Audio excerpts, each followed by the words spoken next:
Hey, thanks for clicking the link. In a second, you're about to see a behind the scenes video that my Patreon saw earlier this year. So if you want to see more videos like this, such as news, polls, press releases, and more things that I just can't put here on YouTube, do consider subscribing to me over here on Patreon, where from as little as $2.50 per month, that's like 60 cents per week, you get all this and well, a lot more. G'day patrons, it's Chris, and in this special behind the scenes, I'm going to talk to you about how I put together car reviews. Now, obviously, I'm not a professional, but I've learned a few things after doing about, 5 of them so far. This is the second time I've actually had a media loaner, that is from a car company where they normally give these cars to, the driven or, car advice or whoever, and you get to use it for 3-4 days or 4 days for the Mini. I had the Nissan Leaf for a week. And they do so for free. You sign a waiver saying that if you have an accident, you've got to pay the insurance cost of the thing. And there's no rider on it in terms of, you have to say this, you have to say that. They don't do any of that. So whenever a company approaches me about doing a product, the first thing I ask is, what do you want me to put in it? Are there any conditions and stuff like that? And there's too many conditions for my liking. It's like, nah, thanks very much. But getting back to this, geez man, it is cold and wet today in Melbourne, and it's summer still, like 18 degrees, and I don't know if you can hear that, but it's actually raining outside. All right, so I'll step you through the process bit by bit. This is going to be probably the larger video today. The next ones will be smaller, and that is because what I first do is think about, the story. Being a car review, the story is the car, obviously. So what I do first is, I'm maybe getting ahead of myself. Let me just rewind. Yeah, okay. Yeah, I'll try to mesh the two together. Let's try that. So, anything you want to do, obviously, is compelling. It's got to be interesting, and that is because of the story. What you bring to the table, what news or information there is. Otherwise, if you've got no story to tell, people just won't watch. They won't watch. It's got to be interesting, right? So, thinking about a car, what do people want to know? They want to know price, they want to know features, they want to know what it's like to drive, and all that stuff that we all care about. I've been fortunate in my life to drive many a car, so I'm not an expert, but I do know some stuff, and I hope that I can impart that through these videos that I make. So when I get a car, first thing I do is I get actually the B-roll shots, and that is a mixture of static shots like this, whereby you just get in the nitty-gritty detail of each little bit of the car that you might talk to later on, because at the moment you don't know what you're going to talk to. Okay, but when you first get that car, it's being cleaned, it's being prepped, it's going to look the best it can. So I picked it up on the Friday, and so Saturday morning I drove out into the city and I found this location, which was awesome. Oh my gosh, I had an idea where I wanted to photograph or film the car rather, for the B-roll, and this was a brilliant location. It was quiet. It was actually a business car park, like the entrance to it, and excuse me, the business wasn't open, so there was no cars coming into or out of it, and I was parked literally on the driveway. So yeah, man, that phone is loud today. And yeah, it was a perfect opportunity. So I spent about 2 hours there getting all these different shots. So that's a mixture of static shots like this and this and this, and then a little bit of panny shots. All right, a few of these, and then I got some driving shots, that is to say the car moving. So after I finished at that location, I went to my friend's house, and he kindly let me attach my GoPro to his car, and over about half an hour we just did 3 different shots. A chasing shot where the car camera is behind and you get in the bum of the car, and then a bit of an oblique shot, and then in front shot. So those 3 will then go into the video. Okay, so once I've got all that pretty stuff out the way, and I didn't need to talk to the car, I didn't need to have a bit of an understanding of it. I'm just experienced the car obviously, and I'm still learning about it. So after I've got that B-roll stuff, I then organize it in my library like this. And sure, other people have different ways of organizing a library, but this works for me in that I've got different cameras and different shots, and I can find them quite easily. Because what I'm about to do now is I'm going to lay down the storyline, the primary storyline, and that's me talking to camera or doing voiceover work to have the entire review set out, and then that's the bones of the video. And then what I do is I'll then layer onto that the B-roll to make it interesting, because otherwise you just get this, and that's boring as hell if you ask me. And if I ever come across a review and someone's just doing a talking head video, sorry, yeah, I tune out. I'll stop watching. So that's why whenever you see any car reviews, they're good ones. You know, Carwell is a very good example. It's about, you know, information that they impart, and also the B-roll that they have around it. Top Gear is another one. I know the guys from Top Gear, and also you know Jeremy Clarkson and stuff. They can have a little bit of fun, and they've got real stories around the cars, and they try to actually you know, dress it up and make it interesting, and definitely have a different perspective. If I was a professional car channel, I think that's where I want to be. But doing that sort of thing is actually really complicated, and I guarantee you the B-roll, man, I bet you they spend actually days collecting it and getting those awesome different shots that they get. And well, I don't have the budget equipment, no, I don't, but nonetheless, it's yeah, you get the idea. I hope this has been informative. So now I'm just going to record my screen as I assemble things together. I'm going to put it in fast motion, sorry. I'll maybe occasionally do a little bit of talking over, so a bit of voiceover, words, Chris, so you can I can explain what I'm doing there and then. But essentially, all I'm trying to do is put down the fundamentals of the story, the primary story, and then as I add on the B-roll on top of that, I'll refine the gaps down, the cuts, to make sure they're actually flowing well. There's the right amount of space and breath that you need. You just can't keep talking like this all the way through the video, otherwise people, you know, it's annoying.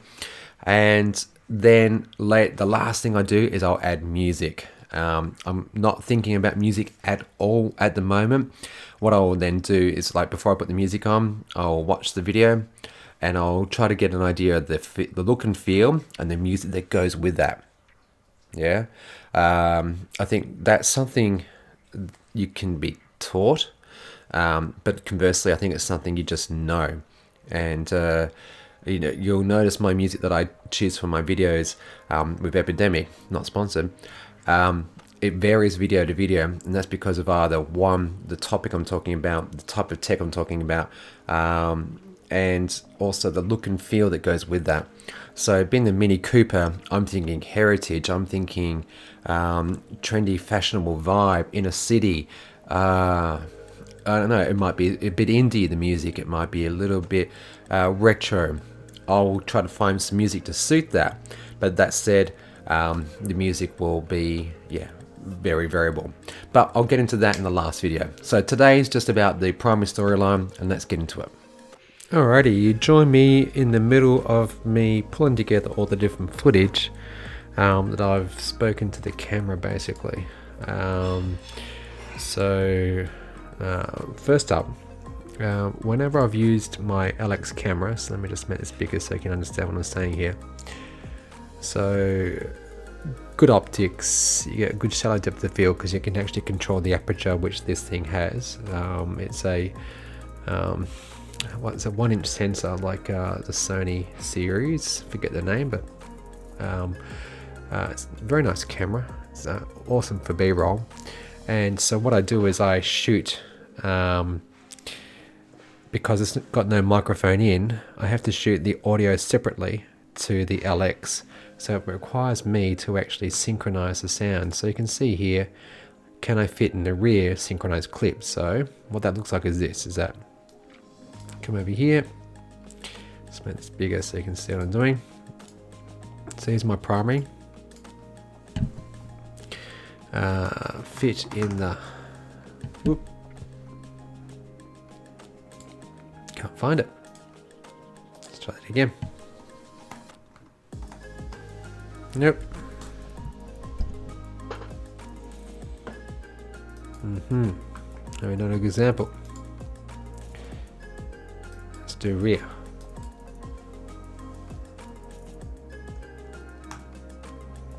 Nope.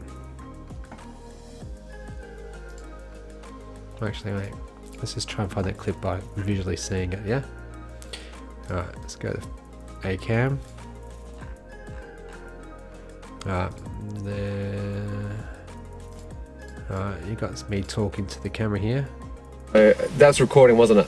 Yep. That's just a bit of test footage, nothing exciting going on there. Let's see. Alright, here's me. Intro, outro. For electric. So straight away, listen to the audio. This is the onboard microphone on the LX10. In this review, I'm going to go over, is this actually a good car for you? Who's it best suited for? So obviously you can't hear nothing, right? You've got a lot of wind noise. I'm far away from the actual camera. It's down low and it's just not working. So what I then do is I marry it up with the B camera. So have a listen to this one. A lot more. Design, features, things I like, things I don't like. And well, I hope you enjoy this. So that's my intro. It's obviously a bit softer, but I can fix that in post. So what I do is I take this clip and I take this clip and I tell Final Cut Pro to synchronize the clips. And to do so, it actually uses the audio to synchronize it. So if you ever seen me do any filming, there'll be a moment at the start of it where I'll do a clap. There it goes. And ditto over here. So, ta-da. And so essentially, that and that, I can synchronize them. I say, use the audio to synchronize it. I give it a name, so I'm just going to say this is just a test for my Patreons. And I say, okay. And it thinks about it for a second, and voila, there it is. And I'm just going to drag this into the storyline over here. So this is where you assemble your footage. It's a non-linear method of editing. So right here, right now, we're actually about 4 minutes into this review. I've already been dragging and dropping all the different footages together. So here's what I did before, right? So let's just go back to where I was. Now, aren't those bird noises really nice? The Mini Cooper SE is for electric. So the sound's wrong, and what it's doing is it's mixing both sources together, both the LX camera and my audio that I'm collecting through recording it via my mobile phone. So all I do is I just turn off the LX camera, and now we've got... In this review, I'm going to go over... And then I fix it. In this review, I'm going to go... Try to get that magic 6 spot. Now, I could actually tell Final Cut Pro to analyze this and actually fix it. So I'll just give it a quick little demo now. So this is the analyze button. And it says, okay, I don't think I need to do anything about that because I've already corrected it myself. But I disagree with its findings because there's a bit of hum, there's a bit of noise, and I think we need some loudness. Now we've overshot it, we've got a bit of red peaking going on. Let's try that again. In this review, too much echo, get rid of the hum. In this review, I'm going to go over. Ta-da! So that's the process, alright? So let me just get rid of all this because I've already got it over here. So all I'm doing is I'm assembling all the footage I've done where I've actually shot it to camera. Up next, let's check out the boot. So a lot of people will be asking, Chris, how's it to actually get into and out of this car? Let me just rewind for a second. So what would happen here is after I say, when the boot... Up next, let's check out the boot. I'll show the opening, and then I'll cut over, and then I'll go to B-roll, and I'll find the accompanying footage of opening the boot, and then I will talk to it by doing probably a voiceover, and I just keep on doing that. So right now I've got about 37 minutes of footage to review, but some of it's quite easy. Like literally you can see there's a whole lot of blank and nothing there. That's, you know, not very useful. A lot of blank and nothing between there and there, and a lot of talking. That's the interior talk through that I shot with Ashley. Hi Ash. Here's me driving along, doing a solo talk to camera because I didn't like my performance I did, talking about the driving and its feel and look and finish. So I'm going to be borrowing bits from this footage here, but also I say some really awesome stuff, if I do say so myself.